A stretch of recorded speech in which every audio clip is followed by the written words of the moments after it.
Bonjour et bienvenue sur le podcast des Chroniques de l'éveil. Je suis Julie Michaud, coach et thérapeute et spécialisée pour vous accompagner à comprendre ce qui se joue dans votre vie. Pourquoi vous êtes en réaction, pourquoi vous ressentez ces émotions, vous apprendre à vous détacher du personnage principal pour enfin vous amuser à jouer les rôles de votre vie. Découvrez mes prestations sur le site www.juliemichaud.com ou plus de contenu gratuit sur l'éveil sur la page des réseaux sociaux des Chroniques de l'éveil. N'hésitez pas à me faire des retours sur les différents épisodes ou à venir me parler en direct en message privé. Bon épisode! Bonjour et bienvenue à quelques jours de Noël dans cet épisode des Chroniques de l'éveil. Le sujet d'aujourd'hui, c'est notre relation au fait de donner et de recevoir.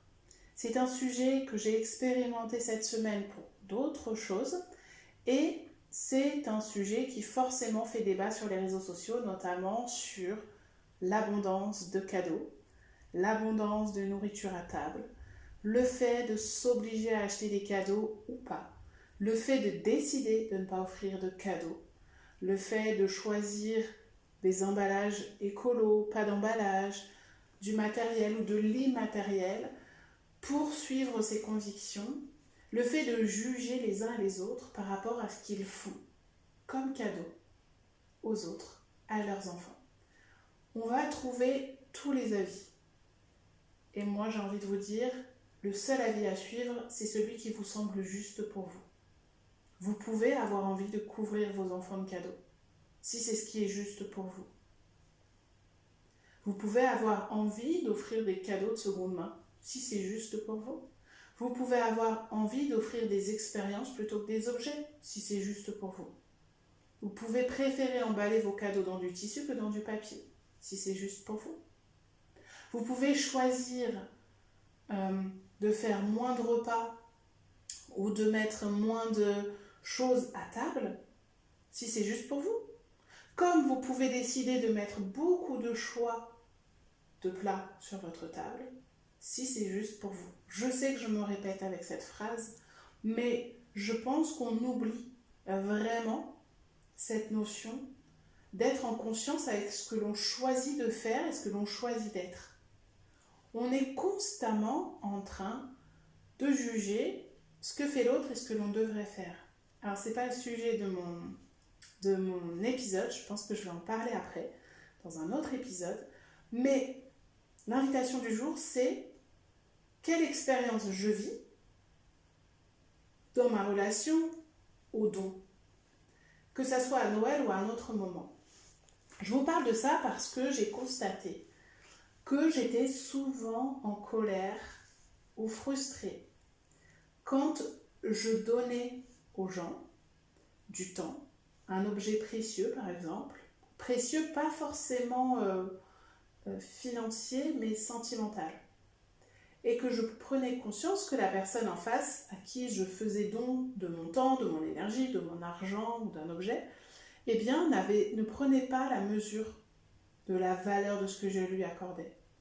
J'attendais d'elle pas qu'elle me remercie absolument comme si j'étais quelqu'un d'exceptionnel, mais c'est le fait que justement elle reste peut-être indifférente, qu'elle ramène tout à elle, ou je pense que vous avez déjà tous vécu ça, ce sentiment d'être trop bon, trop con, de toujours donner et peut-être de ne pas recevoir en échange, ou d'avoir vraiment cette impression que la personne, vous lui donnez quelque chose, elle le revend tout de suite, elle ne vous dit pas merci, ou elle va vous en demander plus, elle va vous absorber votre temps, votre énergie, et en fait ça vous épuise. Qu'est-ce qui se cache derrière? Ça peut être plusieurs choses. Ça peut être le fait d'être tellement au service des autres et d'être dans cette, j'en ai parlé dans l'épisode précédent, dans cette posture du sauveur, de vouloir aider tout le monde, eh bien, à force, on s'oublie. Et donc, on est là à vouloir prouver, tout ça, bien sûr, c'est inconscient, c'est pour se protéger, c'est parce qu'on a mis ces fonctionnements-là en place dans notre enfance, par exemple, parce qu'on a compris que c'était comme ça qu'on pouvait être aimé, eh bien, on a de l'attention des gens, on crée du lien avec les autres quand on donne de notre temps, quand on donne de notre présence, quand on donne de notre énergie. Ça nous permet de ne pas nous sentir invisibles. on le fait, mais on se rend compte que régulièrement en face, ça coince. Et finalement, cet amour, cette reconnaissance, ce lien d'attachement que l'on attend de créer avec cette personne en lui donnant autant, n'arrive jamais, on n'est pas reconnu comme nous, on aimerait qu'il le soit. Et quelque part, c'est normal, parce que chacun est différent, chacun est unique, et va voir sa relation à l'autre d'une façon différente, va avoir un langage de l'amour différent, c'est-à-dire que il va être plutôt lui, si vous êtes plutôt quelqu'un qui est très disponible, qui donnait beaucoup, lui il va peut-être être plus dans le langage des mots, ou du toucher, voilà, il va peut-être vouloir vous montrer par un regard, par un geste, le lien qu'il a avec vous, mais il n'aura peut-être pas l'aptitude d'avoir cette petite attention, de prendre de vos nouvelles quand vous allez mal, etc. Donc comprendre qu'on ne parle pas tous le même langage de l'amour, je vous invite à lire le livre. Il y a un livre de Chapman, je crois, qui parle de ça, et j'en parle aussi dans mon atelier Prends ta place, pour mieux comprendre notre relation aux autres et pour arrêter de se sentir jugé. Donc, pourquoi, en fait, quelle est l'intention qui se cache derrière mon fait de donner? Quelle est ma relation au don? Donc, notamment si on prend Noël.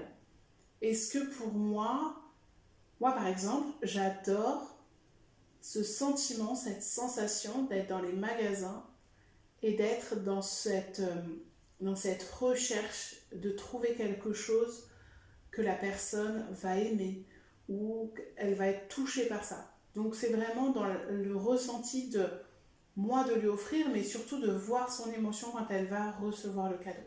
C'est plus une question de ressenti au final qu'une question de valeur du cadeau. Mais aussi, je vais me dire que j'ai été habituée à peut-être à une période à mettre plus d'argent dans les cadeaux et je vais avoir une frustration de ne pas pouvoir le faire cette année. Et donc, finalement, ce qui se cache derrière, ça vient rappuyer sur ma peur du manque ou ma peur d'être jugée ou mon sentiment de me sentir pas assez parce que je n'ai pas assez d'argent pour acheter les cadeaux que je souhaiterais à mes proches. Donc bien souvent, on est en colère contre la société, contre les injonctions, contre nos proches. Mais au plus profond de nous, on est en colère contre nous. Parce qu'on n'écoute pas certaines parties qui sont en nous, qui sont frustrées ou qui sont blessées. Parce que même, on va avoir tendance à donner plus aux autres qu'à soi-même. Donc la partie qui ne reçoit jamais en nous et qui a besoin de recevoir du temps, de l'énergie, d'être soignée, d'être consolée, d'être aimée, mais qui a besoin de le recevoir de notre part, eh bien elle va venir se réveiller à ces moments-là, dans ce sentiment d'injustice. Pourquoi je devrais autant donner aux autres alors que moi je ne reçois rien? Et c'est pas vrai que vous recevez rien, mais c'est que la partie qui est en souffrance à l'intérieur de vous a besoin que vous la nourrissiez, pas que quelqu'un de l'extérieur la nourrisse. Et ça vient faire écho aussi à cette relation du recevoir. Quand on donne beaucoup, souvent on a des difficultés à recevoir. Est-ce que vous êtes à l'aise avec l'idée de recevoir? Recevoir l'intention de quelqu'un, recevoir le compliment de quelqu'un, recevoir un cadeau de grande valeur de quelqu'un. Est-ce que si vous vous sentez mal à l'aise avec ça, eh bien ça ne vient pas réveiller cette croyance que vous ne le méritez pas, que c'est trop. Donc si vous écoutez cet épisode avant Noël, je vous invite sincèrement à apprécier aussi les cadeaux qu'on vous offre. Dans ce que je disais par rapport au fait de donner, ou même dans l'épisode précédent sur la relation sauveur-victime, le fait de vouloir donner parce qu'on se sent impuissant face à la douleur ou à la souffrance de quelqu'un et on va en faire des tonnes et ça va l'infantiliser ou il va plus se sentir libre parce qu'un de ses proches, ça peut être soit vous dans le côté sauveur, soit vous dans le côté victime, entre guillemets, qui subit l'intrusion de quelqu'un d'autre, l'ingérence de quelqu'un d'autre, eh bien c'est bien de se mettre des deux côtés parce qu'on peut aussi se dire que ce cadeau que la personne vous fait, elle le fait en conscience. Elle a choisi pour vous. Alors parfois, oui, il y a des personnes qui ont mauvais goût et vont vous faire un cadeau pourri, qui ne correspond pas à vos goûts, parce qu'il n'a pas pris la peine de vous connaître, parce que c'était plus facile pour lui ou pour elle. Dans ces cas-là, soyez détachés, vous connaissez la personne. Ou alors, si c'est vraiment un très beau cadeau, apprenez à le recevoir. Peut-être que vous pensez ne pas le mériter, mais peut-être que ça fait vraiment plaisir à cette personne qui vous l'offre. Et c'est un sujet que je maîtrise bien, encore une fois. Je pense que le fait d'avoir des difficultés à recevoir, je pense que quand on ne reçoit pas le cadeau de quelqu'un qui le fait vraiment par amour, eh bien, c'est un peu une insulte en fait à cette personne qui s'est donné du mal ou qui a pris de son temps, de son argent pour choisir quelque chose qui vous fait vraiment plaisir. Que ça soit cher ou pas cher, c'est l'intention qui se cache derrière ce cadeau. Le temps qu'il ou elle a pris pour choisir ça plutôt qu'autre chose. Après, oui, bien sûr, il y a des gens qui vont peut-être vous faire des cadeaux qui coûtent très cher, mais qui sont sans intérêt. Bon, si vous savez que la personne, c'est parce qu'elle est un peu détachée, qu'elle ne vous connaît pas trop, eh bien, ça veut dire que si vous en souffrez, dévoilez-vous plus pour que la prochaine fois aussi, elle ait des billes pour savoir quoi choisir. Ou aiguillez-la, ou dites-lui carrément ce que vous voulez, si c'est quelqu'un de très proche. Mais allez explorer ce qui se cache derrière cette relation ou don et au fait de recevoir, je pense que ça vient en dire beaucoup plus sur nous qu'on le croit. Donc derrière toutes ces phrases de pas trop d'opulence à Noël, pas trop d'abondance, qu'est-ce qui se cache vraiment derrière? Pour moi, ça veut dire, c'est un sentiment de limite. Ça veut dire que soi-même on se limite. Est-ce que c'est pas beau de voir un sapin avec plein de cadeaux? Pour moi, c'est le moment le plus magique. Ça est le moment où je suis dans ce déclic de me dire waouh, ça va vraiment lui faire plaisir, ça va la toucher. Ou tiens, vraiment, quand je vois cet objet ou cette expérience, ou quand je choisis ce cadeau, en pensant à la personne, j'ai cette émotion. Donner, recevoir, faire des cadeaux, c'est aussi de l'émotion. C'est pour ça qu'on peut aussi offrir de l'émotion, offrir de l'expérience.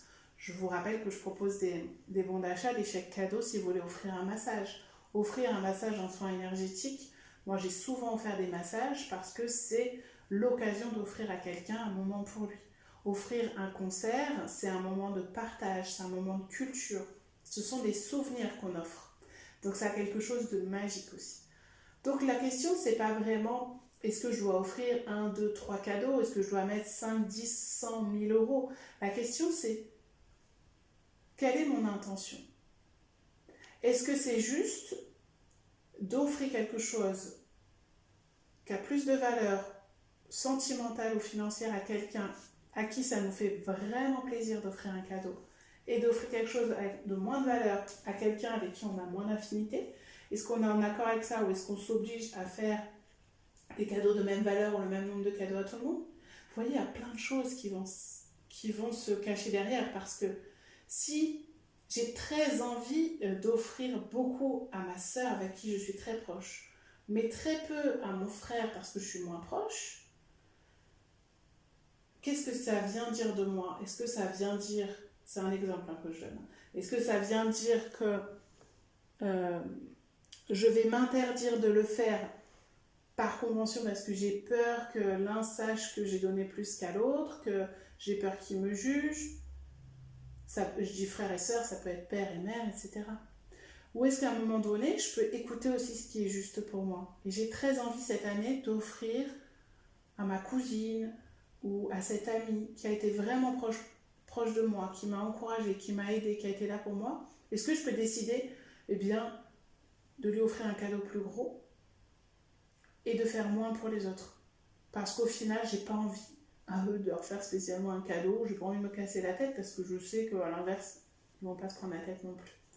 Donc c'est vraiment aller explorer qu'est-ce qui se cache derrière dans ce que vous vous autorisez à faire, à dire et à recevoir. Donc pour l'exemple personnel de ce que j'ai expérimenté, eh bien c'est une expérience avec une personne, mais c'est quelque chose qui s'est déjà présenté plusieurs fois dans ma vie. Et donc c'est pour ça que je suis allée un petit peu explorer en introspection, en auto-coaching, ce qui se cachait derrière ma réaction. C'est-à-dire que quand on est de nature à donner beaucoup de sa personne, de son temps, de son argent, de son énergie, de son écoute, mais aussi des objets de valeur sentimentale, pas forcément financière, mais c'est-à-dire qu'on a une attitude où on va donner avec le cœur, mais que derrière, on ne se sent pas respecté, on ne sent pas que la personne elle a pris la mesure de la valeur de ce don, et bien souvent on va ressentir de l'injustice, de la colère, de la frustration. Alors après, on peut tomber dans le cliché de se dire je suis trop bon, trop con, je donne trop, tout le monde s'en fiche, personne ne s'occupe de moi, tout le monde abuse de ma gentillesse, et continuer à ruminer comme ça, ou on peut se dire stop, j'ai plus envie de vivre ce genre d'expérience. À partir de maintenant, je vais essayer d'être plus en conscience au moment donné. Et j'accepte de faire un test avec cette personne aussi, de donner sans attente et de voir si, quand je lui accorde du temps, eh bien, si la relation est fluide ou si je me sens frustrée derrière. Est-ce que quand je donne, j'ai des attentes? Dans ces cas-là, c'est plus une valeur de générosité, mais un besoin. Dans ces cas-là, ça veut dire que j'ai un besoin à nourrir. Quel est ce besoin? Comment je peux faire pour le nourrir autrement? Ce qui se cache derrière vos colères, vos frustrations, vos injustices, c'est pas la situation, ce ne sont pas les autres. Parce que si vous y réfléchissez bien, c'est des choses que vous avez déjà ressenties avec d'autres personnes. Donc vous pouvez facilement vous dire, j'attire que des personnes comme ça. Mais si tout le monde réagit comme ça avec vous, attention, ce n'est pas pour vous culpabiliser, mais c'est parce que ce qui se dégage de vous appelle ce comportement-là. C'est-à-dire que vous allez vous attacher aussi, vous, à des personnes qui ne sont pas en capacité de reconnaître votre valeur, de vous aimer pour ce que vous êtes, etc. Parce que vous avez été habitué à être traité comme ça, et votre système nerveux, votre système de survie, pense que c'est ce que vous méritez. Parce que peut-être que dans votre enfance, vous avez été traité comme ça. Tout ça, c'est ce que je vous explique, ce que je vous invite à explorer dans l'atelier Prends ta place.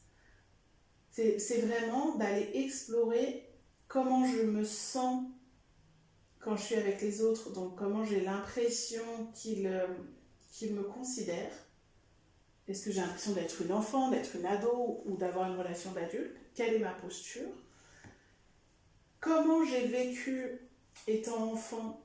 Donc c'est la théorie de l'attachement. Comment j'ai vécu cet attachement à mon parent? Est-ce que j'avais toujours de l'écoute, de l'espace? Ou est-ce que parfois j'en avais pas? Ou au contraire, est-ce que j'étais plutôt seule dans mon coin, rejetée? Est-ce que j'avais besoin de montrer que j'existe? Est-ce que j'avais besoin d'être au service des autres pour me sentir aimée? Il y a plein de choses en fait qui se cachent derrière votre colère du nombre de cadeaux au pied du sapin, du nombre de plats sur la table. C'est au-delà de vos convictions écologiques, au-delà de vos convictions personnelles, c'est vraiment qu'est-ce que j'ai envie de ressentir, quelle est ma relation à moi-même et aux autres, est-ce qu'elle est en confiance, ou est-ce qu'elle est insécure, est-ce que je pense que les autres sont une menace, est-ce que je me sens frustrée quand je donne parce que la partie en moi qui a besoin de recevoir est en souffrance parce que je ne m'accorde pas cet espace, ce temps, cette énergie. Et donc la colère que j'ai envers tout le monde, en fait, elle est plus profonde et elle est envers moi. Donc d'aller explorer tout ça, c'est assez excitant, j'ai envie de dire, parce que ça nous permet aussi de mettre fin à des schémas répétitifs. Ça nous permet aussi de se mettre à la place de l'autre et de se dire que peut-être que l'autre personne, elle nous a jamais demandé cette présence, ce temps, cet objet. Et nous, on est là à lui donner, mais peut-être qu'elle n'en veut pas. Et en fait, quand on comprend ça, on se dit, mais est-ce que j'ai pas donné trop de conseils alors que la personne, elle m'en a pas demandé? Est-ce que en offrant cet objet, parce que j'ai des souvenirs avec cet objet, j'avais pas envie de le vendre ou de le donner à n'importe qui, est-ce que cette personne, elle a les mêmes souvenirs? Non. Si ça l'intéresse pas de vivre ses émotions ou de ce moment culturel ou peu importe, je peux pas l'obliger. Donc je ne peux pas découvrir et anticiper les besoins de cette personne. Donc en fait, qu'est-ce que je fais? Eh bien, je reviens à ce qui se passe à l'intérieur de moi. Cette période d'équinoxe, cette période où on passe en hiver, c'est une période d'introspection qui demande à se dépouiller de tout pour revenir à soi. Et c'est pour ça qu'il y a cette ambivalence et ce paradoxe en nous en ce moment. C'est parce qu'on est appelé par les fêtes de Noël à être dans le dos, à être tourné vers l'extérieur au contact des autres, alors que la nature nous demande d'être en nous, en silence, de nous retrouver dans notre grotte. Donc c'est compliqué. Plus tous les cycles que l'on traverse, les cycles hormonaux, mais aussi les cycles de vie, en fonction de là où on en est, cet appel aussi à faire un bilan, qu'on le veuille ou non, un bilan sur ce qu'on a vécu ces derniers temps, on est dans cette énergie, on est appelé à ça. Donc, si vous êtes parfois, souvent, frustré, en colère, si vous avez l'impression de ressentir beaucoup d'injustice par rapport à ce que vous donnez, à ce que vous dites, à avoir l'impression que ce n'est pas reçu comme vous aimeriez le recevoir, je vous invite vraiment à aller voir, à aller explorer cette expérience. J'ai écrit un article que je vais mettre avec l'épisode, un article de blog pour vous expliquer un petit peu cette introspection. Et j'en parle aussi dans l'espace privé Le Cocon sur Facebook ou le canal Telegram que vous pouvez rejoindre. Ce sont justement des espaces sécurisés dans lesquels on peut échanger sur cette relation, cette relation à l'introspection en général. Mais voilà, là, ça peut être pour parler du fait de donner, de recevoir. Notre relation aussi à l'abondance. Parce que j'ai entendu, on peut dire non à l'opulence et à l'abondance. Pourquoi ? Pourquoi est-ce qu'on ne peut pas accepter que quelqu'un nous offre un cadeau de grande valeur si ça lui fait plaisir ? Et là, on en vient vraiment à cette notion de recevoir. On a tellement été conditionnés de nous oublier, de faire passer les autres avant. On projette nos situations financières sur les autres. Pensez-vous que si la personne n'était pas en capacité de vous faire ce cadeau, elle vous aurait fait ce cadeau ou elle vous aurait donné cet argent ? Peut-être pas. Peut-être que ça lui fait vraiment plaisir et le fait d'être gêné ou de refuser ce cadeau, ce temps ou cette aide, ça peut aussi être une insulte à cette personne qui va se sentir blessée et qui ne va pas comprendre parce qu'elle le fait avec le cœur et avec sincérité. Donc tout est vraiment une question d'intention et d'aller voir ce qui se cache derrière cette intention. Et attention, c'est une exploration à faire avec ses ressentis, pas avec son mental. Si vous vous dites « Ah oui, mais de toute façon, lui, il fait ça pour prouver quelque chose », vous êtes dans le mental. Il vous offre ce cadeau. Même si c'est pour prouver quelque chose, nous sommes tous souvent conditionnés et motivés par nos propres blessures. Donc le besoin d'exister et d'appartenir à un groupe fait partie des peurs archaïques. La peur de se sentir impuissant ou incapable fait partie des peurs archaïques. Donc si la personne, elle manifeste par son comportement le besoin de se montrer et d'exister, c'est sa peur archaïque. Mais ce n'est pas vous qui l'avez obligé à vous faire ce cadeau. À partir du moment où ce n'est pas une personne fragile et vulnérable, et c'est pas vous qui utilisez sa carte bleue en lui disant « fais-moi ce cadeau » ou quelqu'un qui abuse, là on parle de relation d'adulte, adulte sain d'esprit.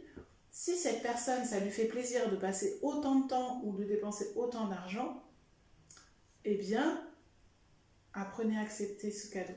Et je sais que c'est difficile et je sais que moi, ça a été aussi le travail que j'ai fait cette année. J'ai compris que j'avais beaucoup de difficultés à recevoir. Quand on est dans des métiers qui sont liés au bien-être, à la thérapie ou à la spiritualité, je ne sais pas si vous avez remarqué à quel point les gens voudraient que ça soit gratuit. Comme si le don à la personne devait être gratuit, comme si c'était normal. Parce que c'est une évidence que d'être auprès des gens, de s'occuper d'eux, de les soigner. Là, je ne parle pas que de mon métier, je parle en général. Et donc c'est pour ça qu'il y a beaucoup de gens qui ont des attentes par rapport à ce que vous êtes censé faire, censé être, censé leur donner. Mais la vraie réponse, c'est qu'est-ce que moi j'ai envie d'être, qu'est-ce que moi j'ai envie de faire, qu'est-ce que j'ai envie de donner, qu'est-ce que j'ai envie de recevoir. Mais ne manquez pas de respect aux personnes qui vous donnent.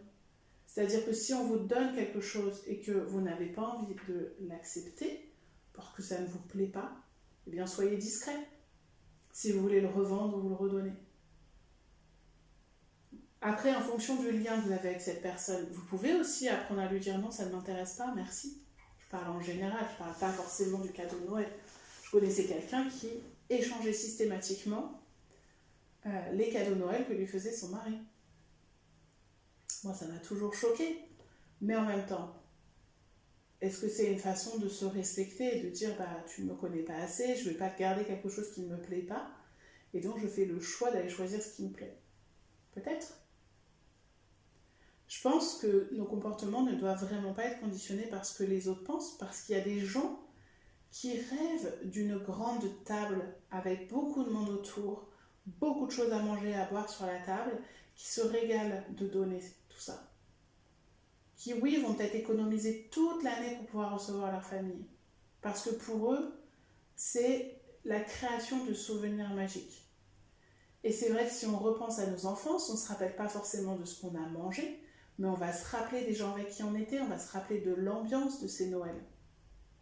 Et je pense qu'il est important aussi de ne pas attendre, de ne plus avoir de personnes avec qui fêter Noël pour profiter des gens qui sont avec nous.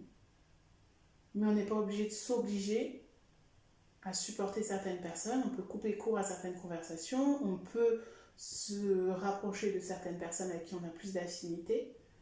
On n'est pas obligé de faire un cadeau très cher et exceptionnel à une personne avec qui on n'a pas d'affinité. Mais si la coutume dans la famille fait que chacun offre un cadeau, on peut faire le minimum requis et faire preuve de minimalisme à ce moment-là. De la même façon, si vous avez des convictions, que vous avez envie de les partager, eh bien, inspirez les gens en montrant l'exemple. C'est ce que j'ai dit dans 2 épisodes précédents. C'est devenez le modèle que vous n'avez pas eu.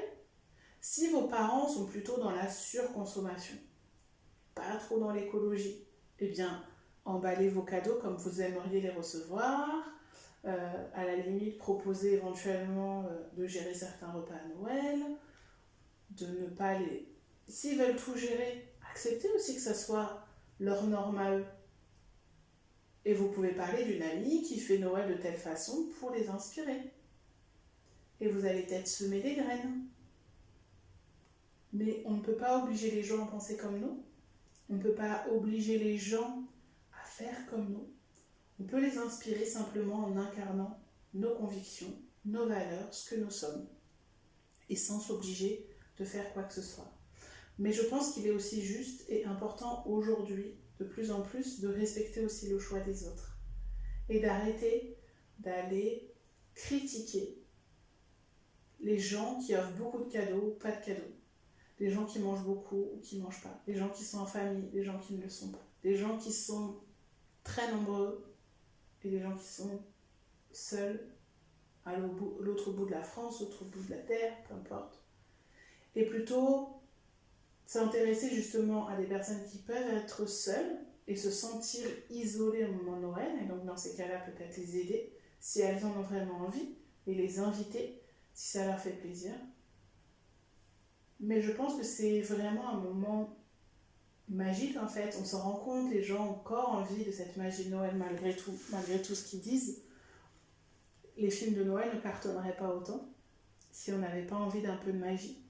Et je vois pas ce qu'il y a de mauvais en fait à vouloir de la magie, à vouloir des paillettes, à vouloir voir nos enfants heureux. Pareil pour le Père Noël. Racontez ce que vous voulez, du moment que c'est juste pour vous, du moment que vos enfants sont bien avec votre histoire. C'est propre à chacun. Vos normes, vos coutumes, elles sont justes pour vous, elles sont justes pour votre entourage, il n'y a pas de problème. Peu importe ce que dit la police d'Instagram ou de tous les réseaux sociaux, en fait, on s'en fiche. Et oui, nous sommes des êtres avec des goûts, des besoins, des insécurités différentes. Et nous ne serons pas tous d'accord sur comment les choses doivent se passer. Mais ce qui est intéressant, c'est plutôt d'aller voir chez vous ce qui se cache derrière vos réactions.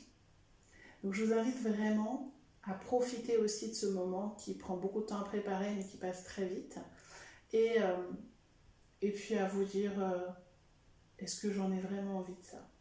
Et est-ce que ma réaction, elle est liée à une insécurité ou à une vraie colère ou à une croyance? Est-ce que je suis toujours en accord avec ça? Est-ce que je réagis à ça parce que j'ai vu tout le monde dire ça sur Internet? Est-ce que je suis là dans un esprit de protection parce que je pense que tout le monde est menacé, parce que j'ai lu partout sur Internet ou dans mon entourage, on n'a pas arrêté de parler des gens qui étaient comme ci, comme ça, et donc je me suis monté la tête avant d'arriver. Si vous voulez vous détacher de tout ça, je vous invite vraiment à télécharger le programme, la vidéo Prends ta place. C'est une vidéo d'introspection qui vous aide à comprendre votre posture, notamment en famille, pour vous détacher de ce jugement, de ces histoires que vous racontez à propos de ce que les autres peuvent penser de vous ou de ce que vous pensez de vous-même, avec des actes symboliques de déprogrammation, reprogrammation du cerveau, pour vous aider en fait à vous appuyer, à vous détacher, comme dans un ordinateur, quand vous supprimez une application, vous désinstallez un programme, et bien c'est pour en fait mettre en accord votre antivirus, qui est votre système de survie, avec vos programmes dans votre cerveau, dans votre système de survie, votre système nerveux. Si vous avez des questions, n'hésitez pas à me contacter via Instagram ou via mon site www.juliemichaud.com. Je serai ravie de répondre à vos questions, de partager vos retours. Je suis aussi sur le nouveau réseau social d'Instagram. Je ne sais pas comment il se prononce. Thread. Et vous pouvez venir communiquer avec moi. C'est pour ça que je l'ai créé, pour avoir une interaction. Donc, je vous souhaite de très belles fêtes de Noël. Je vous envoie beaucoup d'amour, beaucoup de lumière. J'espère que, sincèrement, vous allez vivre ces moments avec de la paix, de la sérénité. Vous allez réussir à vous détacher de ces petits moments où on se sent jugé, critiqué, on ressent des frustrations, où on ne se sent pas reconnu au vu à notre valeur. Dites-vous que la priorité, c'est que vous preniez soin de vous, vous voyez comme quelqu'un de valeur, parce que votre valeur est en vous. Je vous souhaite de beaux sourires, des yeux qui brillent, des éclats de rire, des moments de câlin, de partage avec vos proches. Et je vous dis à très vite pour un prochain épisode.